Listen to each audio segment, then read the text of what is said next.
A ofensiva ucraniana em Kursk pegou as forças russas de surpresa mais uma vez, mesmo depois de meses de combates intensos na região. Como sempre, os porta-vozes do Kremlin tentaram minimizar a situação, alegando que tudo está sob controle e que as perdas foram insignificantes. Mas a realidade, contada por fontes independentes, é bem diferente.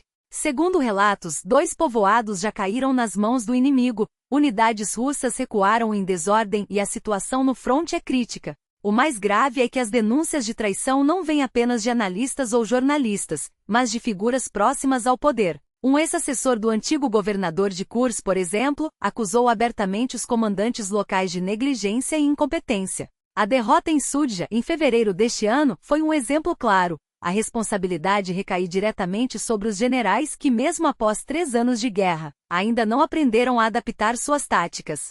Em vez de corrigir erros, preferem enviar soldados mal preparados para a morte, repetindo os mesmos erros de sempre. O caso do batalhão Akama é emblemático. Enquanto alguns blogueiros pró-Kremlin espalhavam mentiras acusando-os de covardia e ineficiência, a verdade é que esses combatentes estavam na linha de frente, arriscando suas vidas.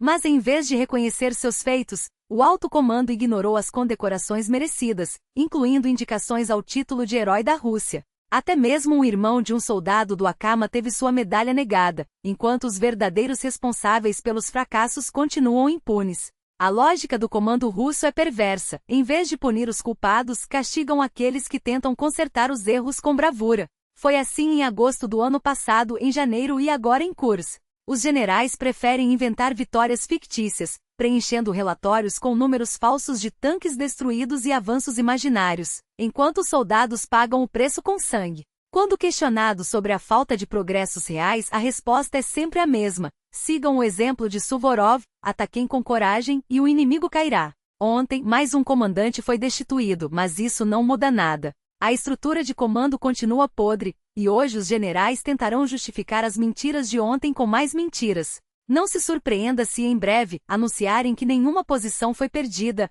mesmo que as evidências mostrem o contrário. A estratégia é clara: sacrificar vidas para salvar a própria reputação, plantando bandeiras em vilarejos vazios apenas para fotos de propaganda. Mas como explicar o desempenho desastroso das forças russas, apesar de sua superioridade numérica em homens, tanques e aviões? A resposta está na incompetência crônica dos comandantes, que insistem em táticas ultrapassadas e burocracia sufocante. Cada unidade precisa preencher dezenas de relatórios diários, submetidos a dezenas de inspeções mensais, enquanto os generais exigem resultados fictícios. Quando a realidade não corresponde às expectativas, a solução é sempre a mesma: culpar os subordinados e enviar mais soldados para a morte certa. Enquanto isso, os blogueiros pró-governo continuam atacando quem ousa criticar o Akama, chamando-os de covardes e mercenários. Mas basta uma rápida verificação para ver que muitos desses críticos acabam se retratando, como o famoso Romanov Light, que depois de difamar o batalhão, apareceu em um vídeo pedindo desculpas. Outros, como o influencer Kofa, simplesmente desaparecem quando confrontados com a verdade. A estratégia é clara: atacar os fracos e bajular os poderosos, enquanto o verdadeiro inimigo avança. A verdade é que a guerra em Kursk expôs todas as falhas do sistema militar russo. Os generais não aprendem com os erros, os relatórios são falsificados e os soldados são tratados como carne de canhão. Enquanto isso, o inimigo avança, explorando cada brecha deixada pela incompetência e corrupção. E o pior é que, mesmo com todos os recursos à disposição, a Rússia continua perdendo terreno, não por falta de meios, mas por falta de liderança. Não adianta culpar Deus ou o destino. A responsabilidade é inteiramente humana. E enquanto os generais continuarem mentindo e os soldados continuarem morrendo por nada, a situação só tende a piorar. A única pergunta que resta é: até quando o povo russo vai aceitar esse jogo de mentiras e sangue? E o território, afinal, ainda precisa ser retomado. E aí vem a pergunta: como enviar tropas de assalto ou gastar mísseis de precisão em uma área como Zita sem apoio de artilharia? Foi exatamente isso que aconteceu ontem, quando o comando de uma brigada de assalto aéreo decidiu, na base do crédito, tomar uma barragem, aquela mesma por onde o inimigo passou como se fosse uma rodovia expressa, infiltrando-se nas nossas linhas. E não é que, para completar, os paraquedistas foram lançados sem suporte? A 11ª Brigada pagou caro. Talvez, seguindo a nossa tradição, o comandante seja promovido, não é piada, como alerta um insider. Afinal, aqui incompetentes são mandados de férias e depois realocados, ou, no pior dos casos, viram professores na Academia Frunze. Enquanto isso, o novo comandante terá que resolver o mesmo problema, só que agora com o inimigo já dentro de casa. Os relatos de veteranos são ainda mais cruéis. Enquanto uns fingem não ver pontes sendo construídas sob seus narizes ou entregam posições sem luta, outros viram bombeiros, correndo para tapar buracos. E quem vai tapar esses? Ah, claro, os mesmos voluntários do Akama, da AIDA e outras unidades improvisadas, que aparecem só para apagar incêndios que eles mesmos ajudaram a criar. O blogueiro Romanov Light detalha como o inimigo poderia ter tomado 2 assentamentos com facilidade, mas acabou parando em Daidak. E tem mais. Amigos dele, que estão na linha de frente em Sudja, Kurs, gravaram vídeos mostrando o que realmente rolou hoje. O ataque foi frontal. O inimigo avançou em direção a Cherkaskoy Konopelka e tentou romper em Ulanok. E a situação agora? Cherkaskoy Konopelka está sob controle inimigo. A tentativa de avançar em Ulanok foi contida. Eles foram detidos ali mesmo, com perdas pesadas. Ulanok, por enquanto, ainda é nossa. Mas como isso aconteceu? A barragem que ligava Cherkaskoy a Konopelka deveria estar sob nosso controle, defendida por uma brigada de assalto. Só que na prática ela não estava. O inimigo simplesmente passou por ela sem resistência, contornando tanto Konopelka quanto Fateeka. Assim, eles criaram uma nova linha de frente. E não pararam por aí. Também cruzaram pelo ponto de Tino Pantone, onde não havia minas nos campos, apenas barreiras simbólicas nas estradas. Eles simplesmente desviaram pelo terreno aberto. No caminho, parte da sua blindagem foi destruída por nossos ataques aéreos, drones, artilharia, tudo que estava disponível. Os pilotos fizeram o possível, e a lista de unidades que participaram da defesa é longa. Mas mesmo assim o inimigo conseguiu desembarcar tropas. No vídeo mostro a situação atual, em azul, as áreas que eles tomaram, em vermelho, os pontos onde desembarcaram. É assim que as coisas estão agora. E o pior ainda está por vir. À noite, eles vão reforçar suas posições, tentar expandir o território, consolidar suas linhas. Nossos homens estão prontos, esperando o próximo movimento. Já há relatos de que o inimigo está acumulando forças perto de Fateeka. 5 helicópteros foram avistados, segundo fontes. Mas será que é ali mesmo que eles vão atacar? Não necessariamente. Eu não sou estrategista militar, apenas um cidadão comum observando de longe, mas até eu consigo ver que o grosso das forças inimigas não está se concentrando em Sudja ou perto da fronteira com a região de Sumy. Se avançarem, será de forma móvel, reagindo às oportunidades. E o que eles mais precisam agora é garantir o abastecimento das tropas que já estão dentro do nosso território, porque com nossos drones e artilharia em alerta, eles não vão conseguir simplesmente entrar com comboios de suprimentos. A questão é, até que ponto conseguiremos controlar o espaço aéreo sobre as áreas que eles tomaram?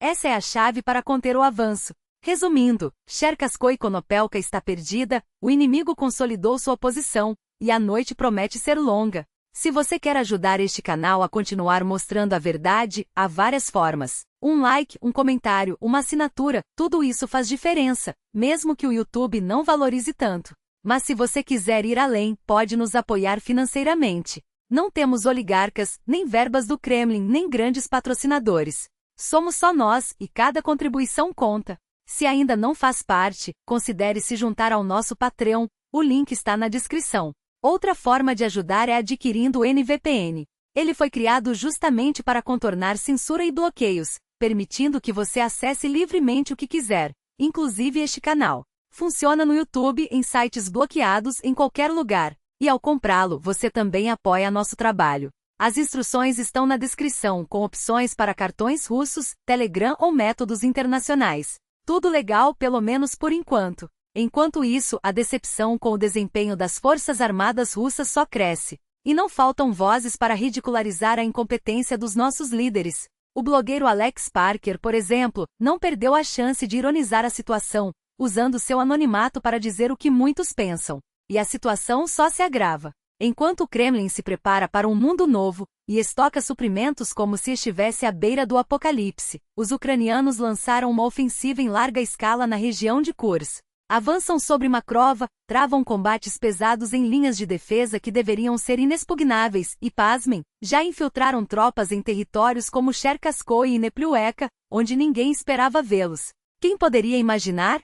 Ironiza Parker, com aquele tom que só quem está protegido pelo anonimato pode se dar ao luxo de usar. E não é surpresa, ele acrescenta, que os ucranianos tenham escolhido justamente Kursk para esse golpe. Afinal, faz exatamente 6 meses desde que o herói da Rússia, o general Lapin, aquele mesmo que fugiu de Liman como um coelho assustado, entregou aos ucranianos posições estratégicas na fronteira da região sob o disfarce de uma retirada tática. Foi a primeira vez, desde o início da Guerra Moderna, que o território russo sofreu uma ocupação direta do inimigo. E o que você, caro espectador, conseguiu com isso? Nada além de memes e desculpas esfarrapadas de generais que prometiam vitórias iminentes. O pior? A ofensiva ucraniana em Kursk começou no dia seguinte ao discurso de Putin sobre negociações de paz. Como sempre, o Kremlin fala em diplomacia e o inimigo avança. Mas sobre Putin e seus discursos vazios, falaremos em outro momento, porque acredite, a história é ainda mais cômica. Para fechar com chave de ouro, Parker lembra do caso de um comandante de brigada que foi demitido por mentir descaradamente sobre suas tropas segurando posições em Sudza. Na realidade, não havia ninguém lá. Eram apenas aqueles mesmos desertores disfarçados, unidades fantasmas, compostas por soldados que mal sabem segurar um fuzil, mas que por algum milagre, continuam recebendo salários e equipamentos. Enquanto isso, os fuzileiros navais, esses sim, guerreiros de verdade, são os únicos que ainda seguram as frentes mais críticas, como a de Avdiivka. E por que isso não surpreende? Porque, como diz Parker, os paraquedistas russos hoje são como aqueles atletas que treinam para maratonas, mas só correm quando estão bêbados. A raiz do problema, segundo ele, não está na superioridade tática do inimigo, nem no fato de terem rompido as linhas de defesa. O verdadeiro desastre é a surpresa. Ninguém no alto comando esperava um ataque preparado, com reservas sendo mobilizadas para explorar a brecha e condições climáticas perfeitas, solo congelado, baixa visibilidade, tudo a favor dos ucranianos. Não estou exagerando, escreve Parker, é apenas a constatação de um fato. E como não poderia faltar, mais uma vez o xadrez genial de Prigozhin e seus homens dá as caras. Há 6 meses, os Kadirovitas deixaram os ucranianos avançarem em Sudza sem resistência. Agora Prigozhin, que nunca perde a oportunidade de se promover, repete a mesma ladainha. Os ucranianos nos enganaram, passaram por trás, não conseguimos reagir. Mas a verdade é que mais uma vez o inimigo simplesmente escolheu atacar onde os guerreiros de Akama não estavam. E como sempre, os vizinhos é que pagam o preço. Nas redes já circulam acusações de que as forças voluntárias de Akama dormiram no ponto e deixaram os ucranianos tomarem o Lanok. Mas como rebate um oficial bielorrusso com sarcasmo, primeiro, o batalhão Akama nem estava na linha de frente direta, eles cobriam o flanco. Segundo, acusar toda uma unidade de incompetência só porque um setor falhou é como culpar um time de futebol inteiro porque o goleiro deixou passar um gol. Se fossem profissionais de verdade, estariam coordenados com as tropas vizinhas, trocando informações e antecipando movimentos. Mas claro, é mais fácil sentar no sofá e criticar do que estar lá na lama, tentando segurar uma linha que o próprio comando abandonou. E a situação geral só piora. Até Oleg Tsaryov, ex-deputado pró-Kremlin que agora vive no exílio, admite, o cenário não é dos mais otimistas. Antes, os avanços mínimos da Rússia em Kursk eram compensados pelos ganhos no Donbas. Agora, até no Donbas o progresso é lento, com frentes estagnadas há meses. E enquanto isso, Kiev joga suas melhores tropas em Kursk, sem se importar com perdas, porque sabe que ali está a chave para forçar Moscou a negociar. Mover-se no Donbas e conter uma ofensiva em Kursk com reservas limitadas? Essa não é uma tarefa difícil, é impossível, escreve Tsaryov. Os canais militares, como 2 majores, também não poupam críticas. A política de informação em Kursk sempre foi baseada em dados distorcidos, e depois de 6 meses de promessas vazias, até os mais leais começam a questionar. Se o general Konashenko passa meio ano dizendo que tudo está sob controle, mas as pequenas retiradas táticas viram cidades inteiras caindo, talvez seja a hora de trocar o mensageiro. Ou, no mínimo, o general sugere com ironia.